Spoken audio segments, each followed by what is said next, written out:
Welcome to this webinar by Psykedeelisen Sivistyksen liitto, Association for Psychedelic Education and Culture.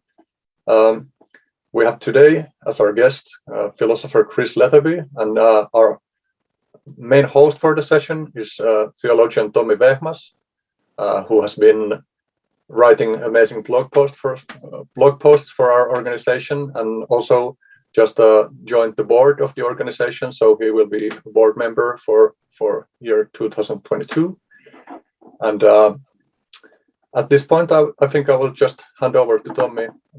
Thanks everyone for joining the session. Our speaker for today is Dr. Chris Letheby, who is a philosopher working on issues related to the therapeutic and transformative potential of classic psychedelic drugs. Chris is currently lecturer in philosophy at the University of Adelaide. Is it Adelaide? A lecturer at Western Australia, postdoc at Adelaide. Yes. Yeah, postdoc researcher at the University of Adelaide on the Australian government-funded project Philosophical Perspectives on Psychedelic Psychiatry. His monograph, Philosophy of Psychedelics, just came out from Oxford University Press. For Finnish people out there, the fastest way you can get it, I think, is from Adlibris. It's a great read for anyone interested in the fields of philosophy of the mind, psychedelic research, et al. In early 2022, Philosophy and the Mind Sciences will publish a book symposium on Letheby's monograph. In my opinion, the book is well written, it's scientifically robust, terminologically wonderfully precise, and in my opinion, it raises the bar on how we should approach thinking and talking about psychedelics. So Chris, thank you for being here with us today. The stage is my pleasure. Thank you, Tommi, for those very kind words and for inviting me to join you. And thanks everyone for coming. So yeah, what I'm going to do in around an hour or so is give a broad and somewhat selective overview of the arguments in the book that Tommi has just held up and said such lovely things about. You've seen his copy. There's a picture on the screen, and just to complete the trio, here's my copy. So now you're all going to really remember what this book looks like. And the book is first and foremost an attempt to make sense of three facts that arguably have been confirmed by recent scientific research. And the first fact is that so-called classic or serotonergic psychedelics, sometimes known as hallucinogens, can be given safely in controlled conditions when due care is taken and participants are screened and prepared. Turns out that contrary to popular wisdom and international drug policy, these substances actually have a very favorable safety profile, and I think that's been demonstrated quite convincingly in the last 30 years.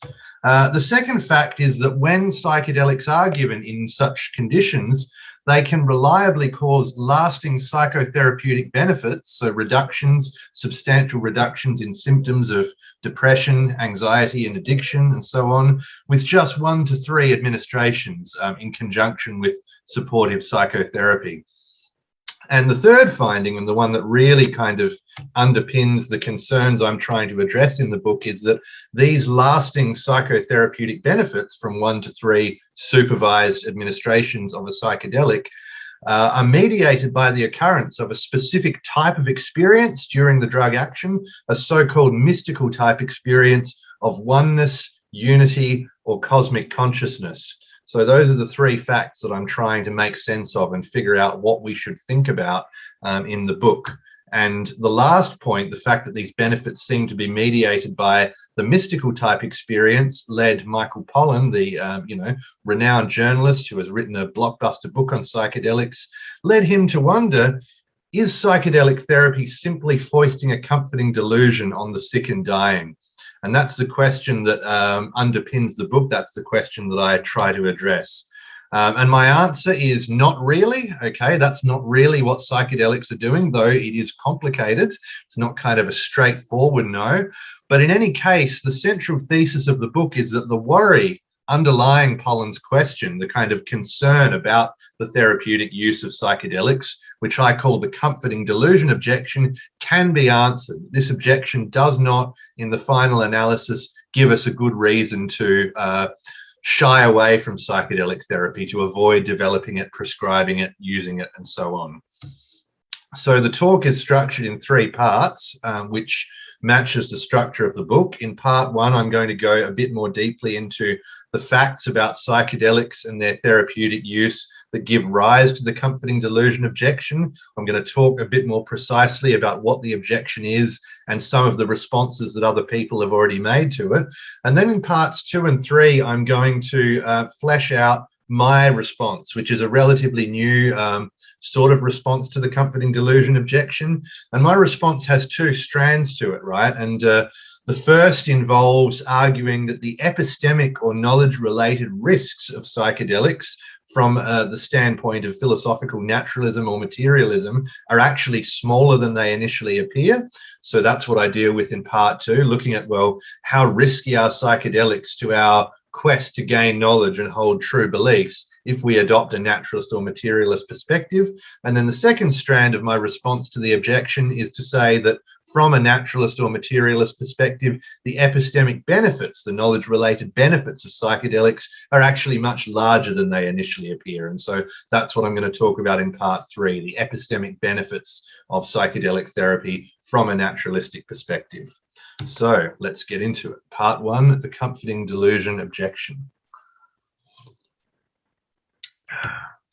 So when I'm talking about psychedelics, when I use the term psychedelic, I'm reserving it for a specific class of drugs, the so-called classic psychedelics, which are psychoactive 5-HT2A or serotonin 2A receptor agonists. And the most famous examples are LSD, psilocybin, which is found in magic mushrooms, DMT, found in many plants and animals, and mescaline, found in various species of cacti.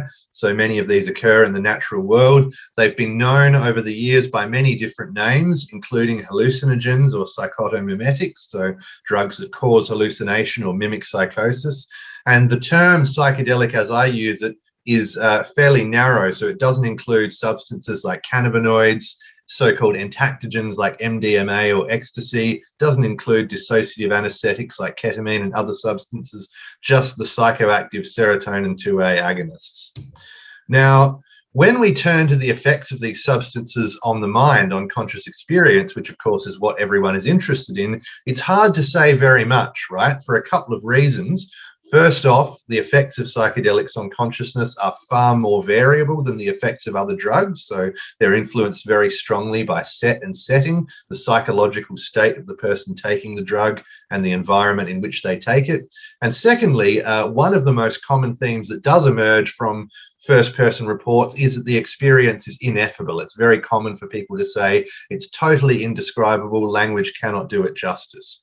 Nonetheless, a lot has been written about the experience and what it's like, and so we can see some common themes that emerge. So, of course, very commonly we have changes to perceptions, so anywhere from sort of slight visual distortion or intensification all the way through to full-blown hallucinatory or visionary experiences, visions of alien worlds and other realms and fractal geometry and this kind of thing. Changes to emotion, so we can have an intensification of emotional experience, increased emotional lability, so emotions being felt very deeply and being very sensitive to the environment and this kind of thing. Changes to thinking, so people might report feeling that their thinking is faster or slower, more confused than usual, or more clear and insightful than usual. All sorts of novel ideas can come up, and changes to all sorts of other modalities of experience as well. So we can have changes to attention, the senses of salience or meaning, importance, and the senses of, or the phenomenal feelings of space, time, body, and self. And famously, of course, you can have these experiences that get described as the dissolution or the death of the ego, the kind of absence of the sense of self, the sense of being an individual, and this can give way to a feeling of oneness or a mystical type experience of cosmic consciousness. So that's just a broad sketch of some of the main phenomenological effects of psychedelics. Now, there was, of course, a wave of research in the 1950s and 60s suggesting that these drugs might actually have therapeutic potential in psychiatry. So despite their reputation as psychosis mimicking or psychosis causing agents, there was some evidence that the mystical type experience they were capable of inducing could cause lasting positive psychological change and behavioral change. Then, of course, the research went dormant for some decades. But since the 1990s, there's been a new wave of research investigating the hypothesis that psychedelics have therapeutic potential in psychiatry. So what are the main findings so far from this new wave of research? Well, as I said, we've found very clearly that moderate to high doses can be given safely in controlled conditions to a wide variety of populations, healthy volunteers and people with various psychiatric conditions. Certain conditions are excluded, of course, people with personal history or immediate family history of psychotic conditions or bipolar, but people suffering from depression, anxiety, addiction, obsessive compulsive disorder, all these people seem to be able to receive moderate to high doses of psychedelics quite safely. Now we have promising clinical trials suggesting therapeutic effects in depression, various forms of addiction or substance use, and in the best studied indication, cancer-related psychosocial distress, so depression, anxiety, and existential angst accompanying usually cancer, but in any case, a terminal illness. And then we also have several studies showing apparent transformative effects in healthy subjects. So things like positive personality change for over a year after a single psychedelic experience, and increases in mindfulness related capacities, and people describing these experiences as among the most personally meaningful and spiritually significant of their entire lives. So it's still relatively early days, although things are picking up very rapidly. But in any case, these findings are absolutely remarkable. And so you have people getting very excited about it. And in particular, Stephen Ross, who was the lead investigator on one of these trials, says it's simply unprecedented in psychiatry that a single dose of a medicine produces these kinds of dramatic and enduring results. So very strong words. And the question, of course, is how does it work? How do these substances, assuming these findings are robust, how do they produce lasting positive psychological change across so many different populations with just 1 or 2 or 3 administrations? Now, of course, psychedelic therapy, it becomes obvious very quickly, is quite different from existing psychiatric treatments. So rather than repeated daily dosing, you have just 1 to 3 administrations that induce a dramatically altered state of consciousness. And the important point to note is that the efficacy of the treatment is not strictly dose dependent, right? It's not so much a matter of the dose that you're given, but rather the type of experience you have under the dose. And as I said earlier, the benefits across all these different studies and conditions are strongly predicted by psychometric ratings of mystical type experience. So psychometric questionnaires have been developed and validated to quantify this phenomenon of the mystical type experience. And it's based on earlier work by philosophers, psychologists like William James and Walter Stace, who had written about mystical experiences that they argued were reported commonly across different cultures, traditions, times and places, and they extracted this set of phenomenological features. And so the questionnaires that get used define the mystical type experience in terms of features like a sense of unity, feelings of transcending time and space, a noetic quality, in other words, a feeling of gaining direct knowledge about reality, alleged ineffability, a sense of sacredness, a feeling that whatever is encountered in the experience is sacred or holy or ultimately important, and a deeply felt positive mood. So that's a fairly abstract characterization, right? There's 6 or 7 different kind of experiential dimensions that are supposed to define this type of experience. But if we ask, well, does it have metaphysical content, right? So it's got this mark of the noetic quality, that people who have a mystical type experience feel as though they're gaining some direct knowledge about the ultimate nature of reality. So we might want to ask, well, what is it that they seem to be learning? You know, what is the content of the knowledge that they claim to be gaining about ultimate reality? And so here's Benny Shannon, a cognitive psychologist and philosopher who took the psychedelic beverage ayahuasca over 130 times and interviewed many people who'd taken it, wrote a big theoretical sort of systematic monograph on it, large book from Oxford University Press. And Shannon says, ayahuasca induces a comprehensive metaphysical view of things. I would characterize it as idealistic monism with pantheistic overtones. So he's invoking classic philosophical views according to which reality is entirely constituted by a divine consciousness of some kind. And so he says, reality is conceived as constituted by one non-material substance, which is identified as cosmic consciousness, the Godhead, or the ground of all being. So on this view, all things are interconnected and constitute one harmonious whole. There is sense and reason to all things, and reality is invested with deep, heretofore unappreciated meaningfulness. The metaphysical perspective induced by ayahuasca is most similar to views entertained in classical Hindu philosophy, as well as by Plato, Plotinus, and Hegel, and the same as that characterized by Aldous Huxley as the perennial philosophy. And he goes on to say that he's heard views along these lines from many of his interviewees, and he's never heard from any of them metaphysical views that run counter to this. So that's one take anyway on the sorts of beliefs that people are coming away with from psychedelic induced mystical type experiences. They're coming to believe that everything is interconnected, all is one, everything is spirit, and all is consciousness. And so here is the really short, pithy version from Houston Smith, who was an eminent scholar of comparative religion and also participated in psychedelic research in the 1960s. He had a dose of psilocybin, and reflecting on these substances years later, he said the basic message of the entheogens, yet another of the many names for psychedelics, is that there is another reality, capital R, that puts this one in the shade. There is another reality that puts this one in the shade. So at this point, if, like Michael Pollan and like me, you're sympathetic to philosophical views like naturalism, materialism, or physicalism, you might start wondering, is psychedelic therapy simply foisting a comforting delusion on the sick and dying? And as I said, I call this basic worry or concern the comforting delusion objection to psychedelic therapy, the worry that it might be doing this, simply foisting comforting delusions on people, and that this might be a reason to avoid it or to be worried about it.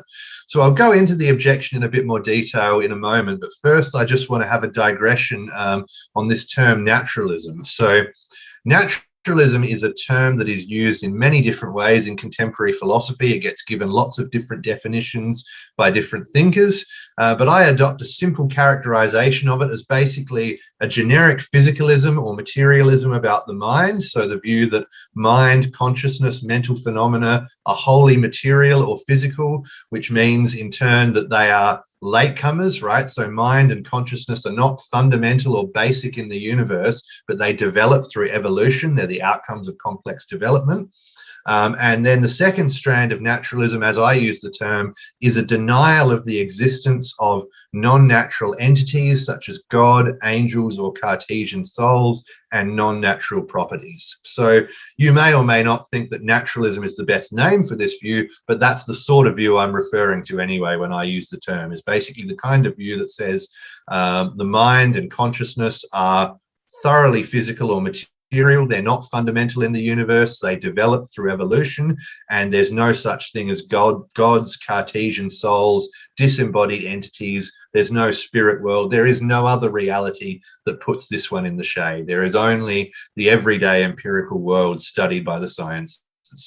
So if we understand naturalism in that way, then we can get a bit more precise about the comforting delusion objection and formulate it like this, right, as a formal argument. And it would go, premise 1, naturalism is true. Premise 2, if the epistemic status, and so that's another piece of jargon, philosophical jargon. So again, epistemic, for anyone who doesn't know, just means knowledge related.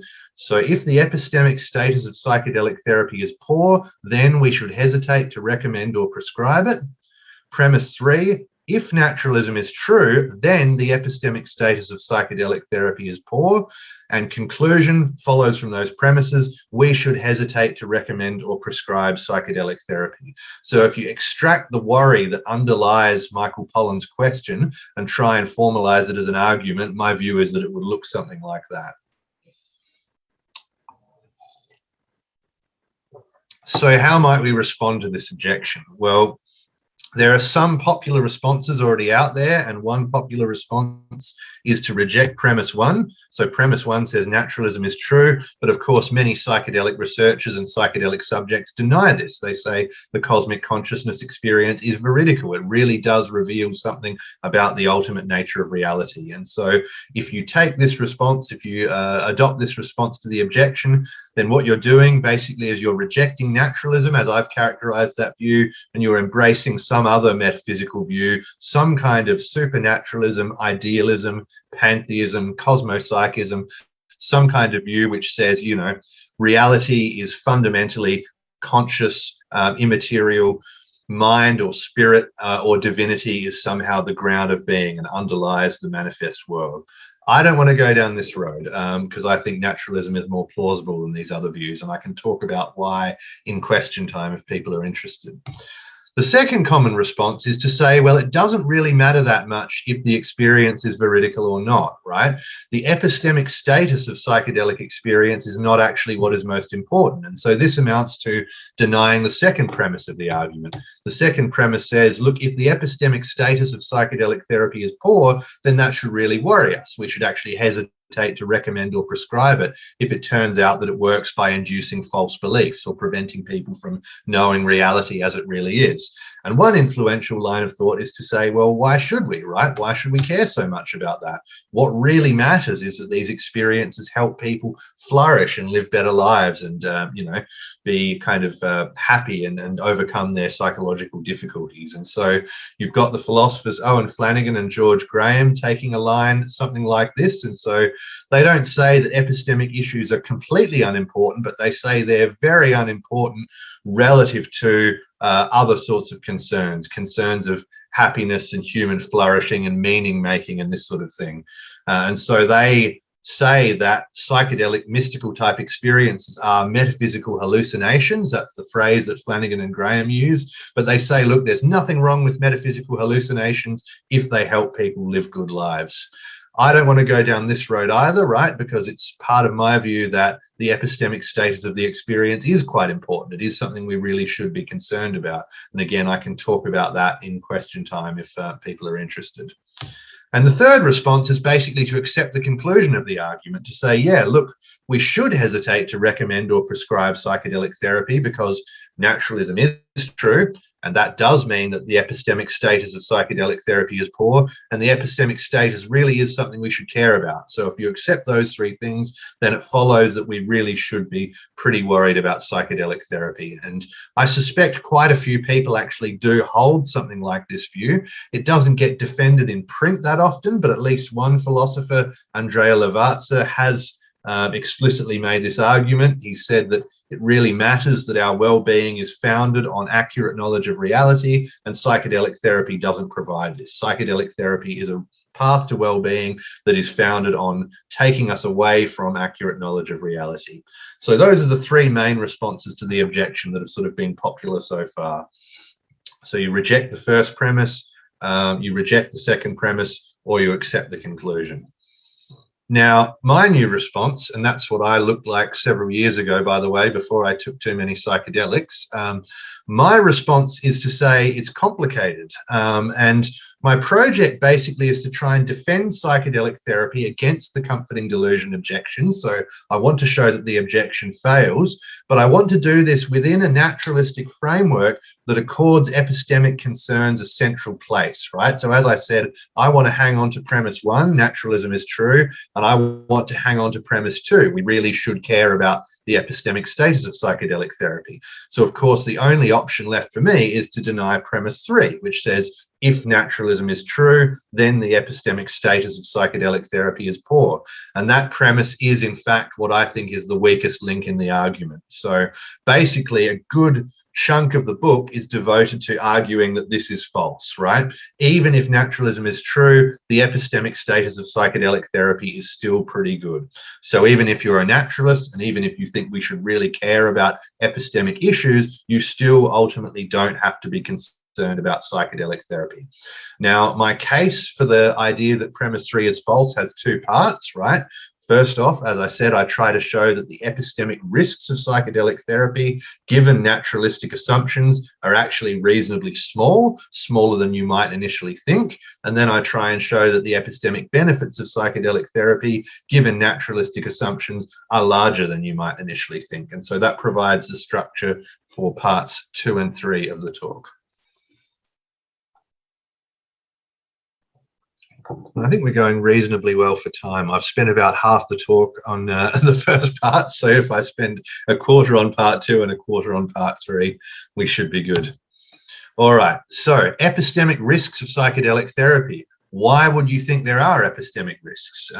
The comforting delusion objection is based on this idea. It's based on the idea that from a naturalistic standpoint, psychedelic therapy is epistemically risky or harmful. It's risky or harmful in relation to our quest to have knowledge of the world and hold true beliefs and things like this. Why would you think this?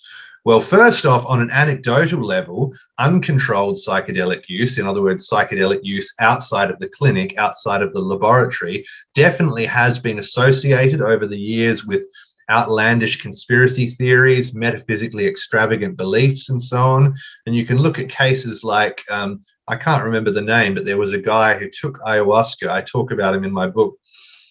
He took ayahuasca and had a vision where he met some aliens. And then he spent his life savings building a floating pyramid on the Amazon River so that he could communicate with the aliens that he met in his ayahuasca-induced visions. And so, you know, there are cases like that around the place. It's kind of an association that's out there in the culture. But you might say, oh, well, that's just uncontrolled use, right? Clinical use is better.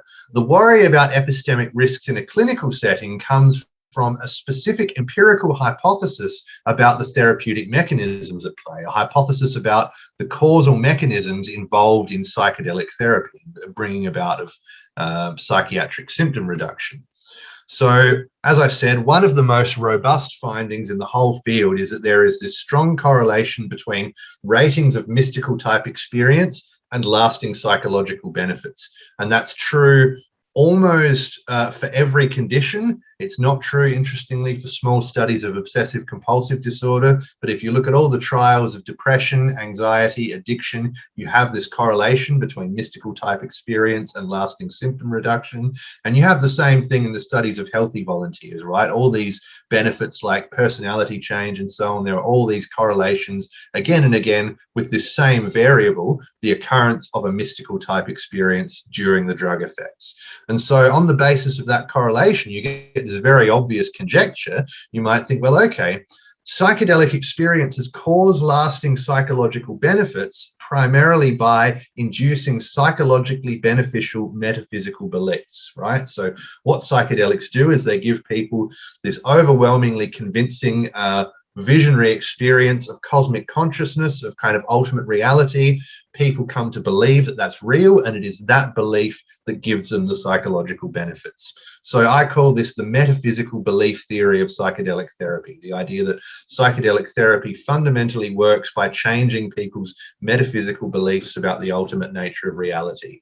And it's particularly intuitive when you think about the best studied indication for psychedelic therapy, namely its use in palliative care. It's used to, treat existential distress, anxiety, and depression in people with a terminal illness. You can very easily imagine that people have all this distress about their impending death, and then they have this powerful mystical type experience that convinces them in this really profound kind of overwhelming way that there is more to reality than a materialist worldview would have us believe. And you can really easily see how that would kind of alleviate depression and anxiety and kind of undermine that existential angst. And there is some evidence for this, right? So we go back to the 1960s. There's a study in which, this is for healthy volunteers actually, but people who'd had a single LSD session, they gave ratings of self-reported psychological benefits, so improved psychological functioning in everyday life and this kind of thing. And there was a correlation between these self-reported benefits and people's increased willingness to agree to some of the following statements. I believe that I exist not only in the familiar world of space and time, but also in a realm having a timeless, eternal quality. Behind the multiplicity of things, there is a single reality in which all things are united. It's possible for people to communicate telepathically. The real self exists after the death of the body. Somehow I feel I have always existed and always will. So from pre to post LSD, you saw big increases in people's level of agreement with these kinds of statements, and those increases in their agreement with these kinds of statements correlated with the psychological benefits that they experience. So that seems to be some evidence that change in metaphysical belief is the main causal mechanism. And there's actually another study that's just about to come out that I've been involved with that provides more evidence, interestingly. So I've collaborated with some other researchers to develop a scale to quantify the effects of psychedelics on people's metaphysical beliefs, and the findings are similar. You're seeing increases in non-physicalist beliefs, in worldviews like mind-body dualism and idealism and things like this. And this seems to be correlating with positive psychological outcomes. On the other hand, I think there is some pretty compelling evidence against the metaphysical belief theory. And this comes from a bunch of recent qualitative studies, so qualitative interviews with patients who have undergone psychedelic therapy. So there have been several of these conducted and published now. And if you look at them and the themes that emerge in these qualitative interviews, you find that many successfully treated patients, many patients whose symptoms have decreased after psychedelic treatment, simply are not talking about cosmic consciousness. They're not talking about encounters with divinity or the ground of being or another reality that puts this one in the shade. Instead, they're talking about things like experiences of acceptance, coming to accept themselves, their bodies, their lives, their personalities, feelings of connectedness, feeling connected to other people, to nature, to all life forms, experiences of embodiment, so really getting out of the head and feeling as though one is inhabiting the body, feeling the body fully, experiences of increased mindfulness and spaciousness, feeling as though there's more space in the mind and one doesn't have to be driven by compulsions and thoughts and feelings. Personal life insights, so insights into problems, important relationships, motivations, things like this. Emotional breakthroughs, so kind of having some sort of catharsis or experiencing some powerful emotional processing, and experiences of so-called resetting the brain. And so you find people saying things like, the reset switch had been pressed so everything could run properly, thoughts could run more freely. It unlocked certain parts which were restricted before. It was like when you defrag, and this is a different person, it was like when you defrag the hard drive on your computer. I experienced blocks going into place, things being rearranged in my mind. I thought my brain is being defragged. How brilliant is that? And then, so those were both psilocybin for treatment-resistant depression, and the final one is LSD for anxiety and terminal illness. And the person says, your inner ego gets diminished and you are looking at the whole. You are indeed starting to build relations with plants or with the entire living world around. You think less about yourself. You are thinking across borders. So there's no mention in there of anything to do with a spirit world, a supernatural realm, a cosmic consciousness, or anything like this. And so in one of these qualitative studies, the researcher summarizes the findings and says, the participants experienced acute and lasting alterations in their perceptions of self, in the quality of their baseline consciousness, and in their relationship with alcohol and drinking. So this was a study using psilocybin to treat alcohol use disorder. In these cases, experiences of catharsis, forgiveness, self-compassion, and love were at least as salient as classic mystical content. Feelings of increased spaciousness or mindfulness and increased control over choices and behavior were reported following the drug administration sessions. So basically, what I'm arguing on the basis of this qualitative research is that people aren't being treated fundamentally by having their beliefs about the nature of reality changed. Instead, it seems like there are other psychological processes at work that are more commonly reported. There are people who have been successfully treated who aren't really talking about any kind of cosmic epiphanies or metaphysical encounters, so that can't really be the mechanism that's at work here.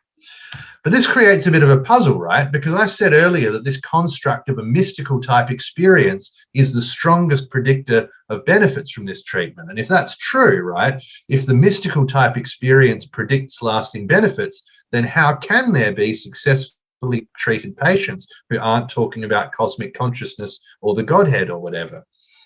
And my answer is that the current operational definitions of mystical type experience, in other words, the questionnaires that are being used in this research to define a mystical type experience, aren't actually specific to experiences as of cosmic consciousness. I think there's a whole range of different types of experiences that people can have on psychedelics that actually tick the boxes, if you like, that satisfy the psychometric criteria for a mystical type experience.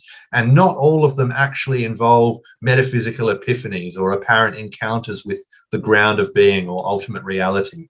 So we can see this really clearly when we look at a psilocybin experience that Michael Pollan had, that he talked about in his book. And so Pollan approaches psychedelics from a perspective very similar to mine. He goes into it as a staunch naturalist, materialist, atheist.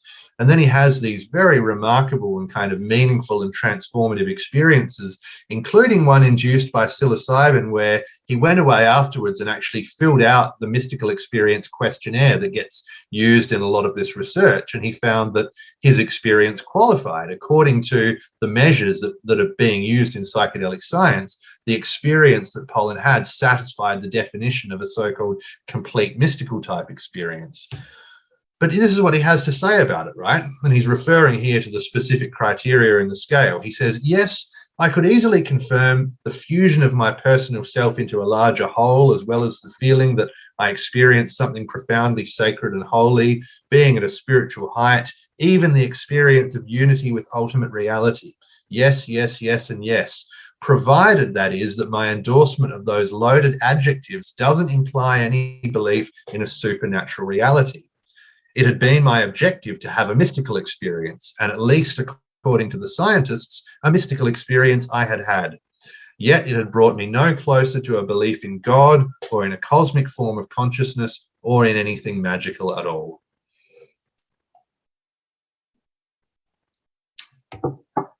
So basically, I think the evidence suggests that of all the experiences, of all the altered states of consciousness that satisfy the psychometric definition of a mystical type experience, some of these are the kind of experience that Benny Shannon was talking about, the cosmic consciousness, idealist, classical Hindu philosophy, Plato, Plotinus, and Hegel experience. Others are not, right? So you have all the experiences satisfying the definition. Some of them have that kind of metaphysical content, some of them don't. And it seems like whether they do or don't, they can still have therapeutic effects. So you have to ask, where are the therapeutic effects coming from, right? If not everyone is having the metaphysical epiphany, if that's not a kind of universal feature of the experiences that these questionnaires are capturing, what is the universal feature that is driving the transformation? What is the thing that is common to all mystical type experiences as they're defined that is really bringing about the symptom reductions and the personality change and that kind of thing? Well, basically, I think it's changes to self-representation. This is the conjecture that I put forward in the book, that, we all of us have in our minds these mental representations of the self. They're often not conscious or they don't come to our attention, but we each have, a momentary sense of kind of being a self or an individual, undergoing experiences, inhabiting the body, thinking thoughts, feeling feelings. And that's sort of what gets referred to in current philosophy and neuroscience as the minimal self. But then we also have our autobiographical self-representations, our kind of narrative or story about who I am, right? The kind of story of my life and my personality and the different characteristics I have. And I think this is the core kind of feature of these experiences, that they all involve disintegration of the sense of self, a kind of disintegration of mental representations of the self, and that is what brings about the therapeutic benefits. So if you look at all these mystical type experiences, it's been said for decades that the cardinal feature is unity, right? This is the main feature, is this sense of unity or oneness. But the converse of that, right, is the disintegration of the individual sense of self. You can't have a sense of profound unity or oneness or interconnectedness without somehow deconstructing or disintegrating the sense of being a separate, bounded individual. And so that's what I think is really doing the bulk of the therapeutic work, is that disintegration to mental representations of the self. So in the qualitative studies I was talking about, you get many patients describing changes to their self-conception, their sense of who they are, autobiographical insights, so insights into problems, situations, relationships in their life, and so on. And there's quantitative evidence too, right? So there are a few studies now that correlate good clinical outcomes, so reductions in depression and anxiety and this sort of thing, with experiences of psychological insight during the drug effects. In fact, there are 1 or 2 studies that show experiences of psychological insight, having insight into one's own mind, one's own problems, personality, and so on, is actually a stronger predictor of lasting benefits than the mystical experience construct. And then there are other studies showing that good outcomes, symptom reduction, and so on is correlated with increases in mindfulness capacities, increases in psychological flexibility, changes to relevant neural systems, the default mode network and the salience network. And all of these have links to self-representation, right? All of these factors in one way or another are connected to mental representations of the self. And I don't think I have time to go into it in detail now, so I might just flag that as something else we can go into in question time if people want. But basically, I think if you broaden your scope beyond the construct of mystical type experience and ask, well, what other sorts of things quantitatively have been found to correlate with positive clinical outcomes, what you find is that all roads lead to the sense of self. You've got psychological insight, mindfulness related capacities, psychological flexibility, default mode network, salience network. The common denominator of all of these is that they are all related to self-representation or the sense of self.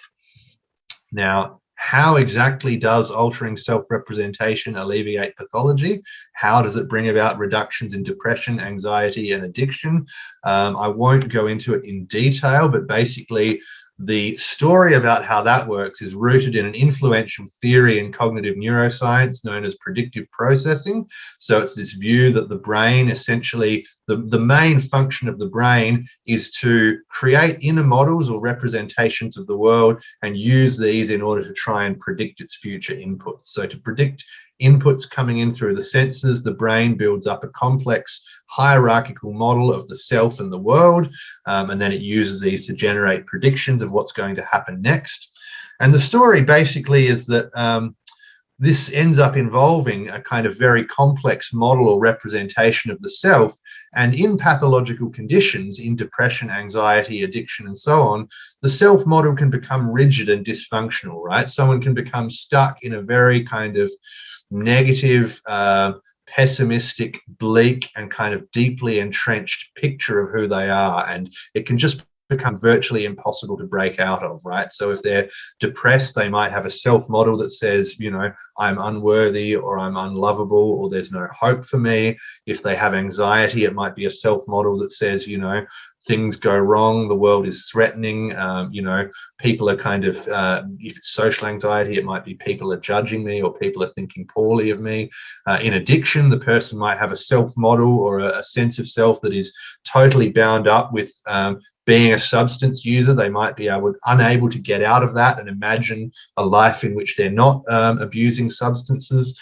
And the thought is that essentially what psychedelics do is, by disrupting the neural systems that implement these predictive self-models, they give people a chance to try on a new self-model. They kind of actually shake them out of that rut. They get them out of the sort of narrow, rigid sense of self they've been trapped in, and allow them to see the possibility of change and to kind of access new, healthier, more flexible ways of modeling themselves and of modeling how they relate to the world. So suddenly the addicted person can access a sense of who they are independent of their substance use or addiction problem. Suddenly the depressed person can access a sense of who they are and a sense of their life in which there is hope, there is possibility, there is vitality and energy. The anxious person, the person with, an anxiety disorder or whatever, can access a sense of themselves in which the world is no longer constantly threatening. And so this is the basic process, is that according to the hypothesis I put forth, is that psychedelics disintegrate the rigid dysfunctional self-model that kind of is involved in maintaining these conditions, and that allows new, healthier, more flexible and beneficial self-models to be tried on during the experience. They then need to be consolidated during the so-called integration period afterwards. So basically the upshot, and we're getting towards part 3 with about 10 minutes to go, but the upshot of part 2 is that the metaphysical belief theory of psychedelic therapy, I think, is false.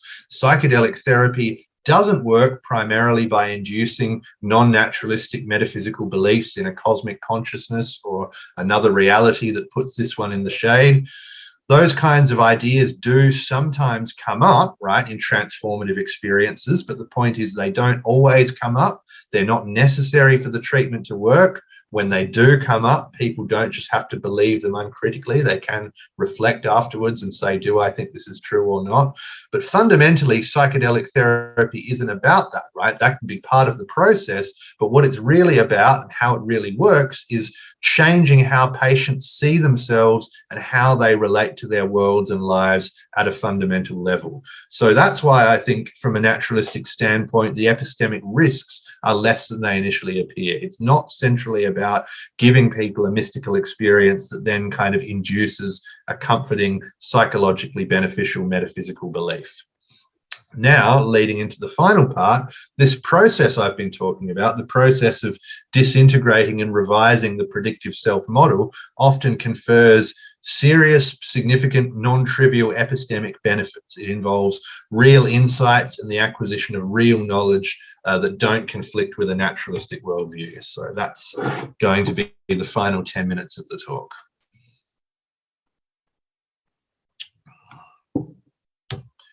Right. So, as I said, if this general picture of how psychedelic therapy works, the predictive self account, is on the right track, then the epistemic risks of psychedelic therapy, given naturalism, are smaller than they initially appear, but that's only half the story. The other half of the story is that if this account is on the right track, then psychedelic therapy has significant epistemic benefits, even given naturalism. What kinds of benefits?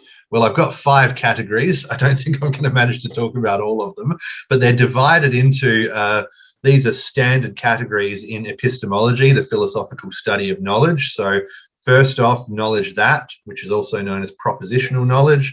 Second, knowledge how, also known as ability knowledge. Third, knowledge by acquaintance. That's pretty much just called knowledge by acquaintance. And then we have new knowledge of old facts and indirect epistemic benefits. I think what I might do is just try and get through the first 3 of these, and then we can go into 4 and 5 in question time if people want. So knowledge that. So when we're talking about knowledge that or propositional knowledge, we're basically talking about knowing facts, knowing that something is the case, right? So knowing that Perth is in Australia, or, knowing that, why am I struggling to think of examples? Knowing that there is a picture of a light bulb on the screen, just knowing that something is the case. And philosophers sometimes talk about this in terms of having a justified true belief, right? So having a belief about how the world is that is true, in that it corresponds to how things really are, and is justified in the sense that you've got sufficient reasons or evidence for holding the belief. And so there is at least one type of propositional knowledge that people often claim to gain from psychedelic experiences that's totally compatible with naturalism or materialism, and that's psychodynamic insight, right? So a newfound awareness of one's own previously unconscious or otherwise unknown mental states. And here's a fairly typical example from a patient with treatment-resistant depression who was administered psilocybin in a clinical trial. He says, "During the experience, I became myself at age 7 after my grandparent had died. I was back there, so vivid, so real. I had the emotions I would have felt at the time, fearful, what is happening, the naivety, the shock and confusion, getting overly upset. And my parents were saying, 'Boys don't cry.'"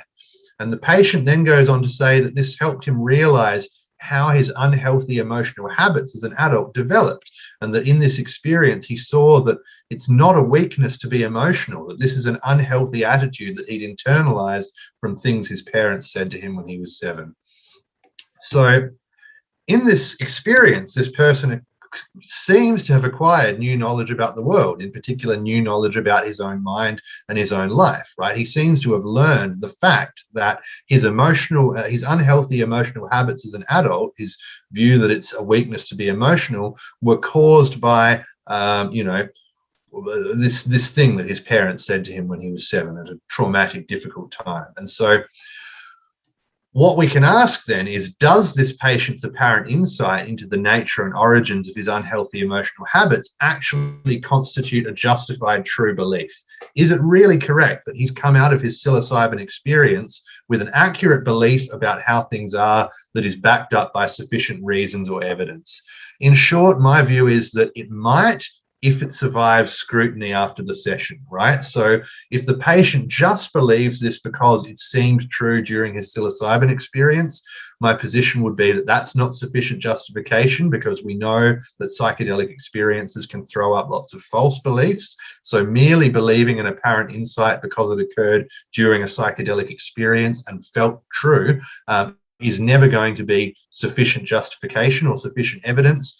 But if one then goes away and engages in critical sort of sober reflection, talks about it to the therapist, analyzes the belief to see whether it tallies or coheres with one's other knowledge about oneself, one's life, human psychology, then the end of that process can be the acquisition of a justified true belief.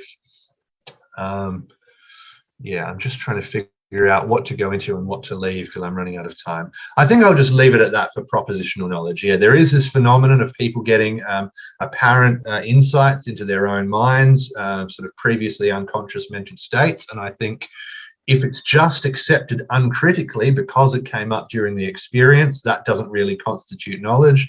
But as long as it kind of is scrutinized after the experience and it stacks up, it fits with kind of evidence and critical sober reflection, then I think very often this can be a means of gaining new knowledge about one's own mind. Second, we've got knowledge how, right? So as I said, this is also known as ability knowledge. And here we're talking about things like knowing how to ride a bicycle or knowing how to program a computer. And so some reports from psychedelic subjects hint at the idea that some kind of knowledge how might be gained through psychedelic experiences. So here's a patient who received psilocybin for treatment-resistant depression. And this patient says, I saw negative patterns in my life where if something bad happens, I used to just put it to the back of my mind.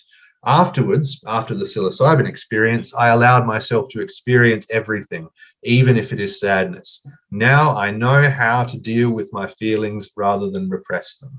And so there's an explicit claim there to know how to do something as a result of the psychedelic experience, specifically knowing how to deal with one's feelings rather than repressing them. Another patient from the same study, psilocybin for treatment-resistant depression. You don't have the explicit phrase know how in this one, but it still seems to be getting at something similar. I took away from the experience that I used to get angry about having anxiety. Now I think I can have the anxiety. I can just feel it and it will go. I don't have to have the fear or run away. So again, this sounds like someone claiming to have learned from their psychedelic experience how to deal with and relate to their feelings and emotions in a more skillful, healthy, and beneficial way. And finally, this is a healthy volunteer, someone without a psychiatric diagnosis who received multiple doses of psilocybin, and says, in my third psilocybin session, there was a familiarity to this inner space, and I found I was able to navigate much more easily than during the previous sessions. I felt no fear and was able to keep an even keel emotionally and psychologically. I told one of the supervising therapists it was like learning to ride a bicycle and leaning into the turns. So very suggestive language here. And if we ask what sort of knowledge how these subjects are gaining, what exactly they're learning how to do, there's some recent quantitative evidence. So there's basically measures, psychometric questionnaires that have been developed to quantify mindfulness related capacities, right? So the effects of mindfulness meditation training, in which people practice sort of relating to their own thoughts and feelings in an open, accepting, non-reactive sort of way. And there's several studies now showing that without any meditation training, without any mindfulness training, a single psychedelic session can actually increase these measures of mindfulness related capacities. So capacities for being aware of one's own thoughts and feelings, for maintaining a non-judgmental, non-reactive stance towards them. You can get increases in these capacities for days, weeks, in some cases even for 3 months after a single psychedelic experience with no mindfulness or meditation training whatsoever. So that's what I think is kind of a plausible analysis of what's going on here. I think basically via the sorts of effects I talked about earlier, the effects of psychedelics on self-representation, on the predictive self model, people are getting a chance to experience different ways of relating to their own minds, different ways of relating to their own thoughts and feelings. And through that, they are learning how to do that, how to kind of adopt an attentional stance or a relationship to their own minds that is very similar to the sort of skills cultivated in mindfulness meditation. So I've got it here as a formal argument. Basically, the idea is the sorts of skills people are cultivating in mindfulness meditation do amount to a sort of knowledge how. I mean, people who are learning to meditate clearly are learning how to do something. And then the second premise is, well, the quantitative evidence, the studies that I've just cited show that psychedelic intake reliably leads people to gain these sorts of attentional skills, to become able to relate to their own minds and thoughts and feelings in these same sorts of ways that we find in mindfulness practice. And the conclusion is that psychedelic experiences reliably facilitate the acquisition or the increase of a kind of knowledge how. They help people learn how to relate to their own minds in healthier, more beneficial ways. All right, so I only got through 2 of the 5 epistemic benefits, and I think we're about out of time. Henry, Tommy, can I go a couple of minutes more just to do one more of these? Sure. Yes, of course. Thanks. All right, so we'll do knowledge by acquaintance because I think this one is important, and then I'll finish.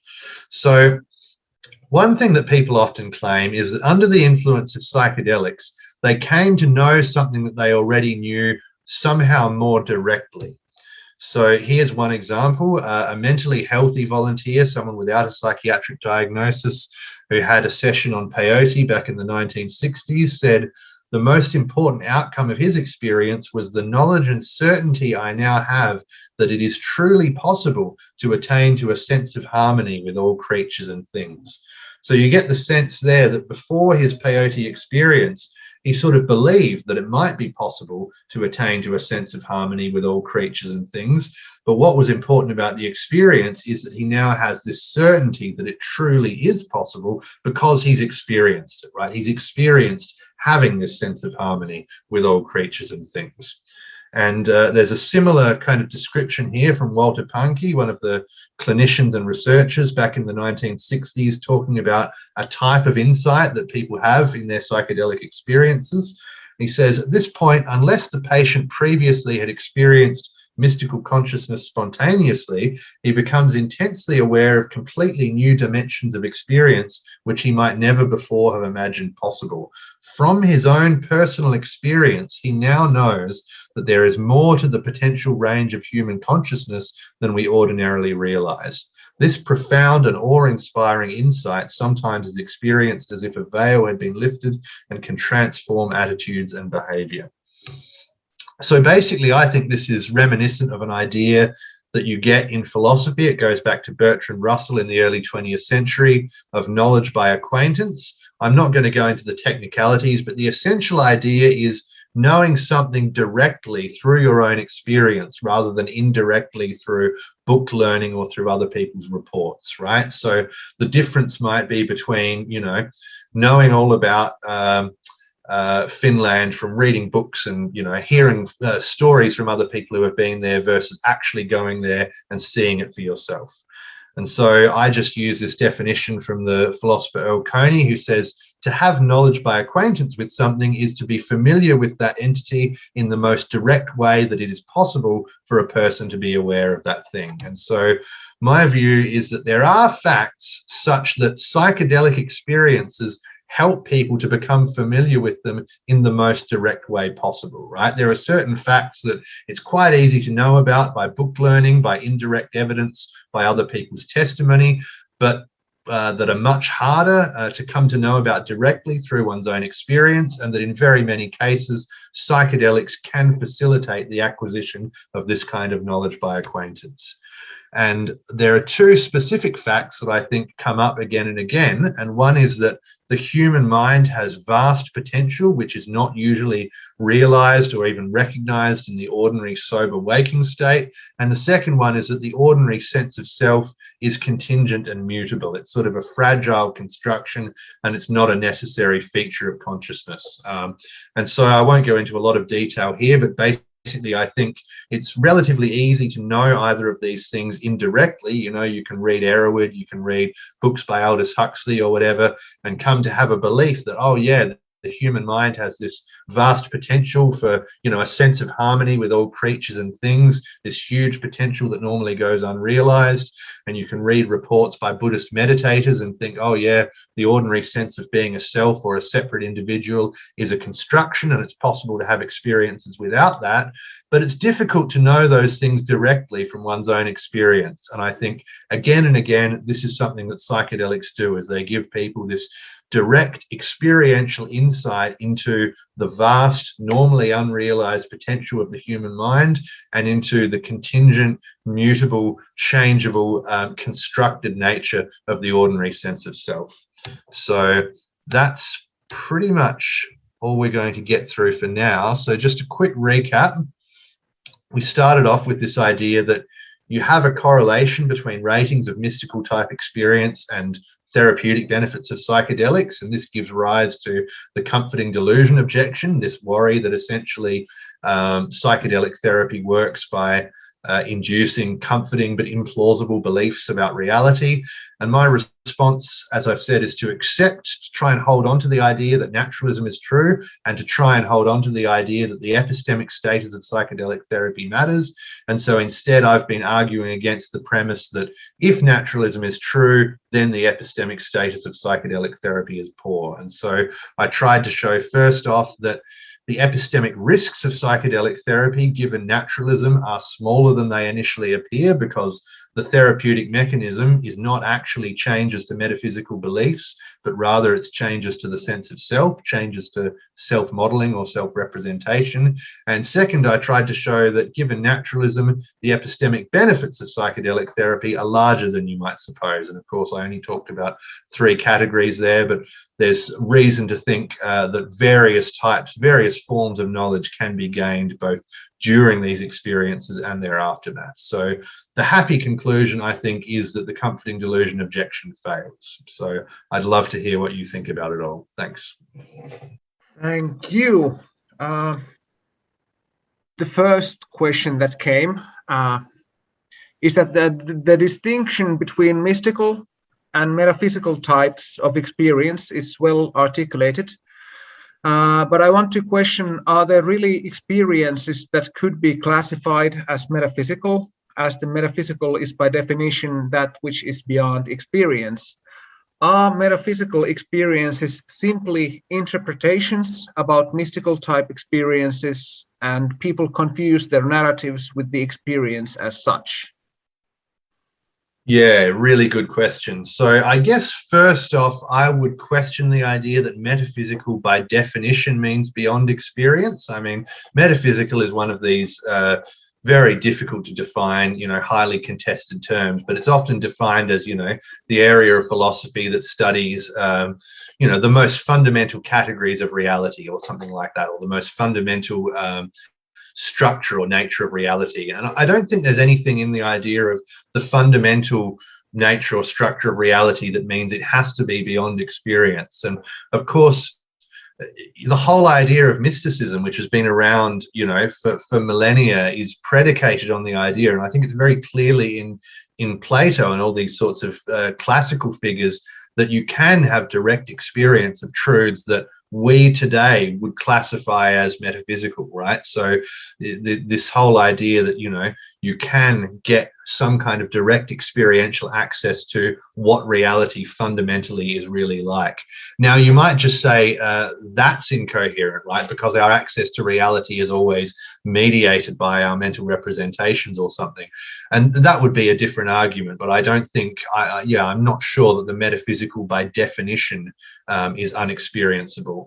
But the other question is really important, right? So how much of it is the experience itself and how much of it is people's subsequent interpretations? I mean, this is a debate that you get in psychedelic research and in the study of mysticism. I personally have been inclined to think that there's always going to be an element of interpretation, right? The experience stops afterwards, and then, you know, because these experiences are described as being so kind of unusual and unfamiliar, and in some cases perhaps non-conceptual, then when you come back into something like your ordinary state of mind, you have to somehow reach for conceptual and linguistic structures to articulate them. But I've tended to lean in the direction of quite a bit of it actually is not sort of constructed. Quite a bit of the metaphysical content even is actually there in the experience. And I guess this is because I am really impressed by this idea of the perennial philosophy, right? The idea that you get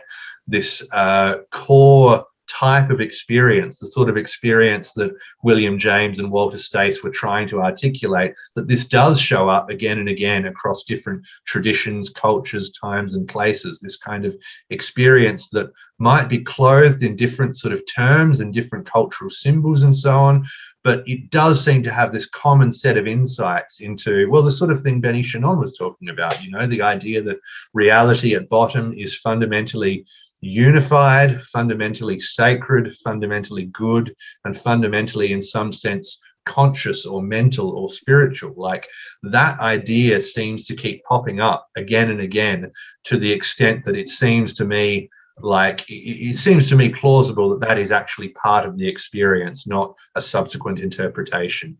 And actually, I mean, I've been already answering this question for probably 3 minutes, so I should probably stop. But I think there are good reasons why that sort of experience might come up again and again, you know. So, I mean, Thomas Metzinger, who has written a lot about the self-model and how it works, has some interesting speculations about how the concept of the soul might have come about from out-of-body experiences in which self-modeling processes sort of go awry, and the self is no longer modeled as being within the physical body, but is modeled as taking up a different location within the phenomenal field.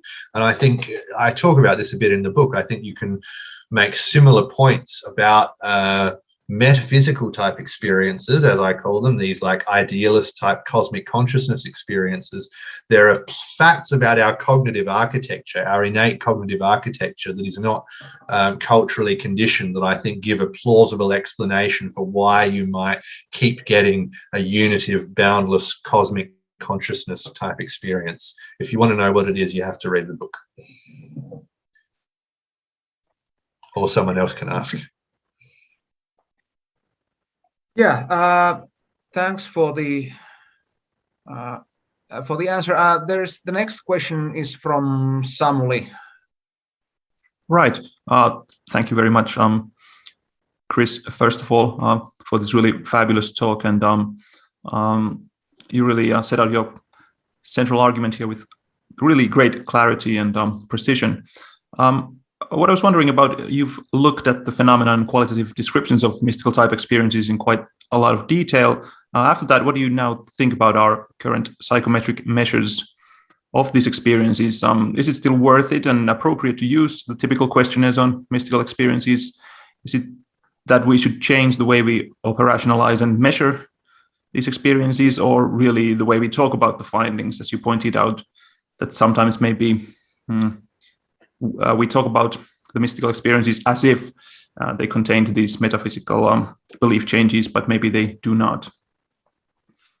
Yeah, good, exactly. So what I think we should do, at least for the moment, is keep the questionnaires, but be careful how we talk about the findings, because I think if my analysis is right, basically what it shows is that this psychometric construct of a mystical type experience is not specific to mystical experiences proper, right? Mystical experiences in the classical William James, Walter Stace sense. I think, of all the mystical type experiences, probably fewer than 25% are full-blown mystical experiences as Stace and James would regard them.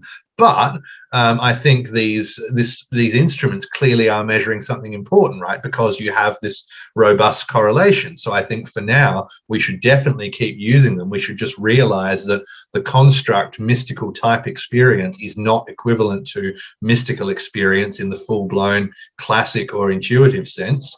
Now, there might come a time when we don't need it anymore if we can get more specific about the different components of the experience and which ones are actually mediating what sorts of benefits and so on. And then maybe, one thing I would say is if you want to measure mystical experience, then you need to make a new questionnaire, right? And I wonder if, people who are interested in mystical experiences proper might think about doing that.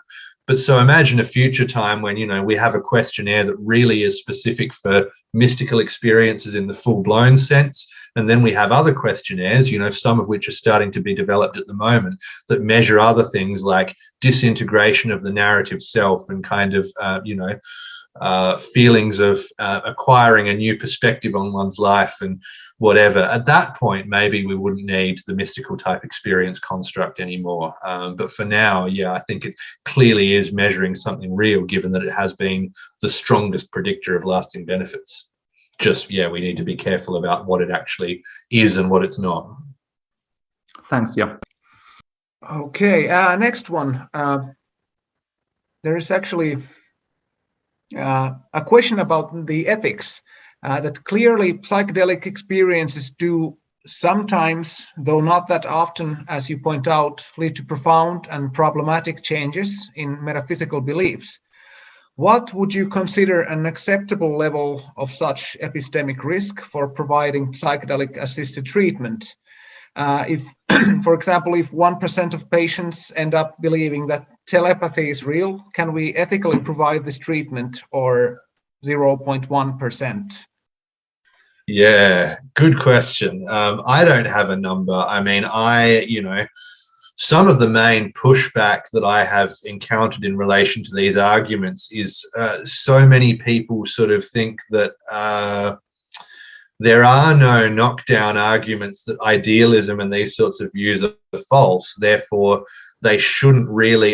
This is one of the, since I've published some of my thoughts on the topic, one of the responses that I have thought was most interesting is a couple of philosophers who said, look, naturalism is a controversial position in metaphysics. Lots of professional philosophers deny it. So really, it doesn't have any place in dictating medical practice, right? We shouldn't be worried about a medical treatment inducing non-naturalistic beliefs, because naturalism itself just isn't known with sufficient confidence. I'm not sure about that. Obviously, there are lots of people who disagree with naturalism and reject it. I'm not sure it's quite as kind of insecure as these people think. But I guess having reflected on it more, I don't really see a situation in which, we found out that 50% of people who undergo psychedelic therapy come to believe in a cosmic consciousness, and then we decide, we'd better not do it, right? Even though it helps people, we'd better not actually roll this out. I don't think most of the relevant decision-making bodies are actually going to get on board with that, because, I think it's a combination of partly people not being sufficiently concerned about epistemic risks in their own right, which I think is a problem, but partly also this fact that what actually constitutes an epistemic risk or an epistemic harm is contested in itself. So I've sort of come to the position that the practical consequences of all this are not so much to do with whether this treatment should actually be pursued. I think there would be a level of epistemic risk where it clearly would constitute a compelling obstacle. But I think the nature and the extent of the risk would have to be pretty high, right? It would have to be like,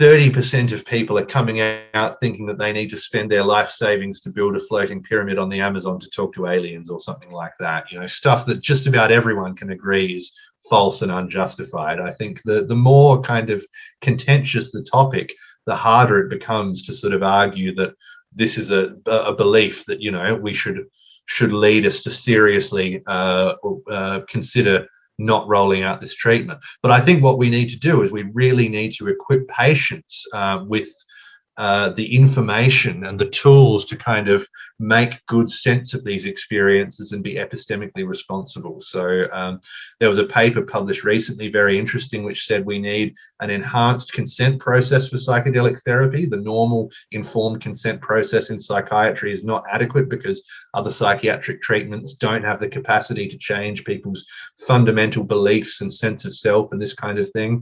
And I think that's the sort of thing we need. I think that's right on the money. I think we need to really educate people before the experience about the sorts of changes they might undergo, including changes to beliefs and worldviews and things like that. And then after the experience, not tell them how to interpret it, not tell them what beliefs to form, but make them aware that there are multiple frameworks for making sense of these experiences, make them aware of the obvious fact that sometimes psychedelic experiences do induce false beliefs, and so you can't take anything at face value. Basically try and inoculate them epistemically as much as possible, give them as much training and information and as many skills as we can to kind of deal with their psychedelic experiences in an epistemically responsible manner. Okay, then we still have time for a couple of questions. There is an anonymous attendee wrote that measured psychometric criteria such as unity are conceptual constructions that fall short saying anything about actual metaphysics. The predictive self is just a theory and doesn't explain consciousness when brain activity is reduced during psychedelic experiences or even non-existent in near-death experiences that usually are very transformative, supporting the metaphysical belief theory. Do you have any comments on this? Yeah, so I mean, to my knowledge, there have not been convincing cases of consciousness in the total absence of brain activity. My understanding of cases like that is that often the evidence at best shows a lack of cortical activity, but the instruments we use are limited and it's not really possible to rule out activity in subcortical structures and that kind of thing.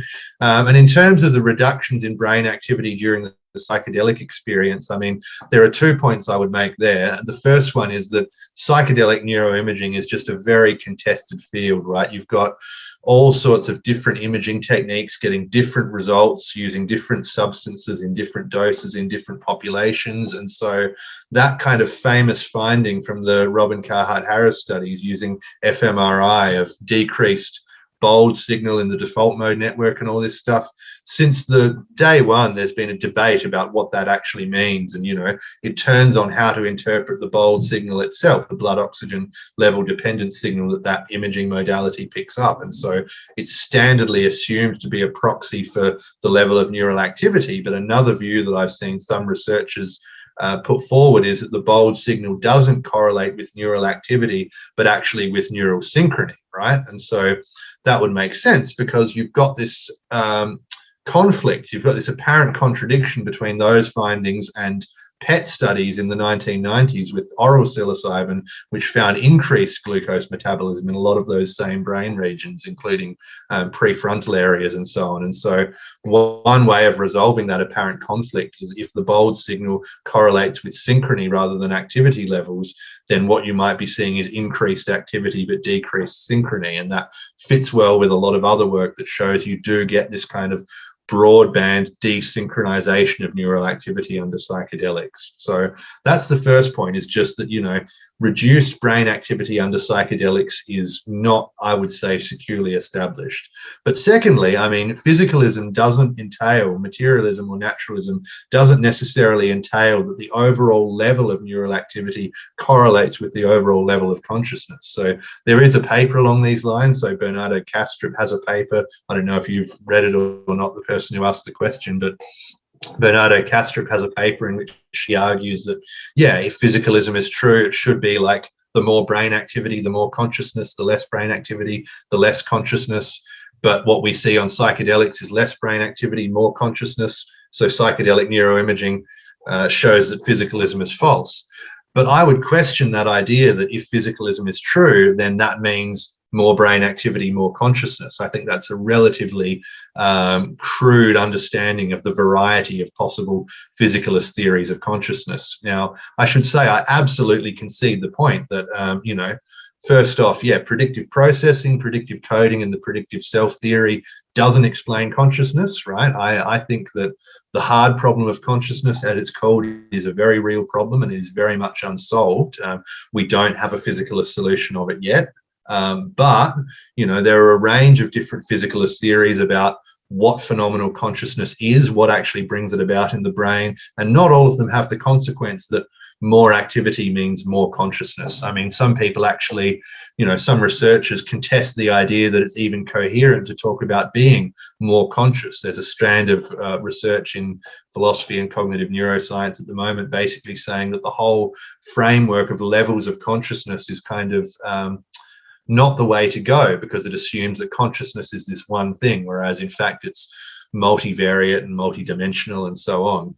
But even short of points like that, yeah, I mean, it could be that, you know, the true physicalist story is one on which, let's say, well, this isn't going to work for me either. I was going to say neural synchrony, more neuronal synchrony means more consciousness. And so then you could definitely have increases in activity with decreases in consciousness. That wouldn't fit well with the psychedelic evidence either, based on what I was saying before, but you get the point, right? There are more physical quantity, even if you suppose the idea of levels of consciousness and being more and less conscious actually does make sense and is robust.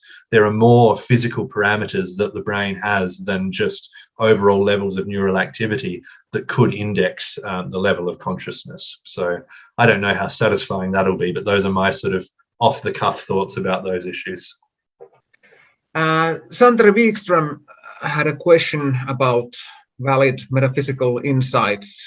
As a side comment, I just have to say, as a working on the field of metaphysics myself, like primarily it's invigorating to see people ask so many questions about metaphysics on a webinar. But Santeri, please. Yeah, hello. Actually, it's Juuso here.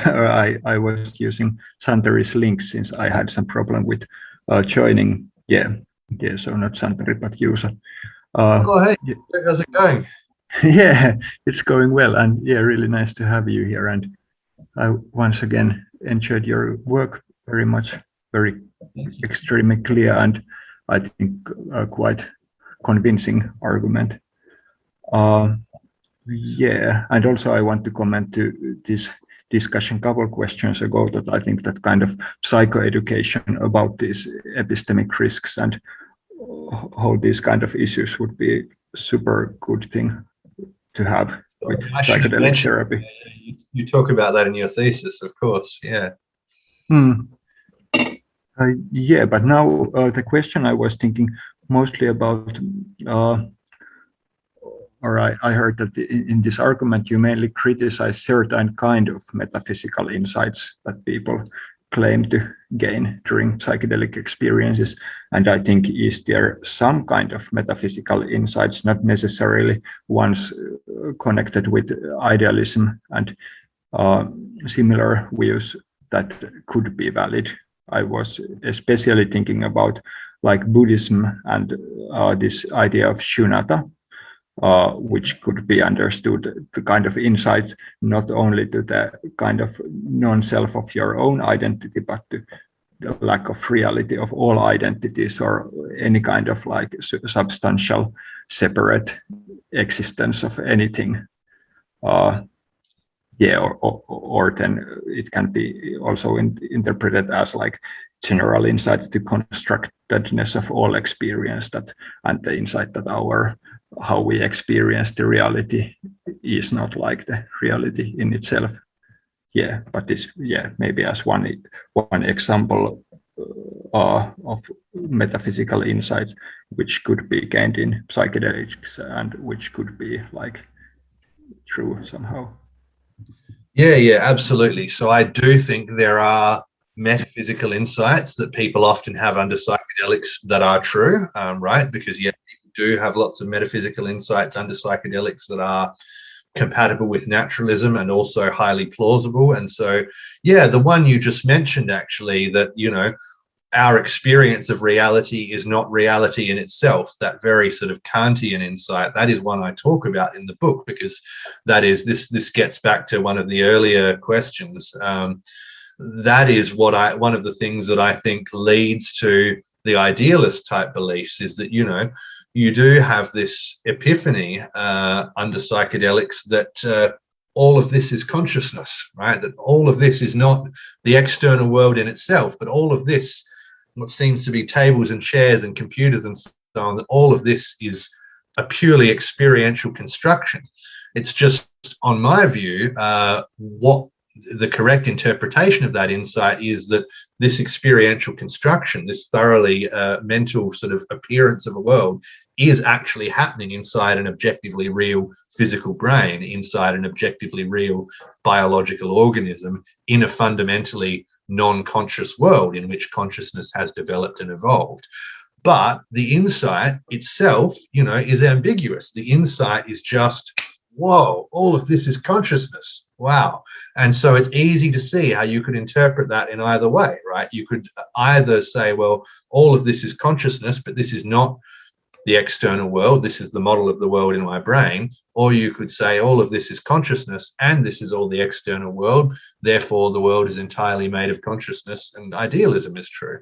I think the insight, that's a common insight. And I think it is, and I need to be careful to acknowledge my sources now. I'm getting some of this from Thomas Metzinger. He has said things like this in his book, Being No One. But that's, a metaphysical insight, I guess, also an epistemological one that I think people have very often under psychedelics, and that I think, at least on one interpretation, is true. What I would insist, though, is that the psychedelic experience itself never constitutes sufficient epistemic justification. So if we want to talk about holding justified true beliefs about metaphysical matters, the fact that you had a vivid insight into some apparent metaphysical truth while you were on psychedelics is never going to be sufficient evidence that that was a legitimate insight, because clearly, people have different, conflicting, irreconcilable metaphysical insights on psychedelics. So at least some of them have to be false. So, the mere fact that you had a very convincing feeling, apparent insight into metaphysical matters on psychedelics doesn't in itself tell you whether the insight was true or not. And I would again sort of insist on the sort of somewhat boring idea that you just have to rely on your sober critical rationality to, not that of course that gives you any guarantee either. It's very easy to come to mistaken conclusions in that way, but I would say that you only really, if you ever have sufficient justification for a metaphysical conclusion, it's only going to be by bringing all the intellectual tools at your disposal to bear on the matter, including sober reasoning and critical rationality. Okay, last question from Ville Salmensuu. Are there any predictors for the arguably undesirable induction of non-naturalistic beliefs or extreme conspiracy beliefs with psychedelic therapy or uncontrolled use? Okay, great question. So I have some preview quantitative findings to share with you. So I mentioned I've been involved in this study, and the lead author is Chris Timmerman at Imperial College, who did his PhD work there on DMT. And so with him and several others, we created this metaphysical beliefs questionnaire, and the preprint is already online, so you can go and read it if you want. It's just been accepted for publication, so it will be out, I would imagine, fairly soon. And yeah, what we did is we created this questionnaire that had sort of generic lay versions of classic philosophical positions like physicalism, dualism, panpsychism, all these kinds of things.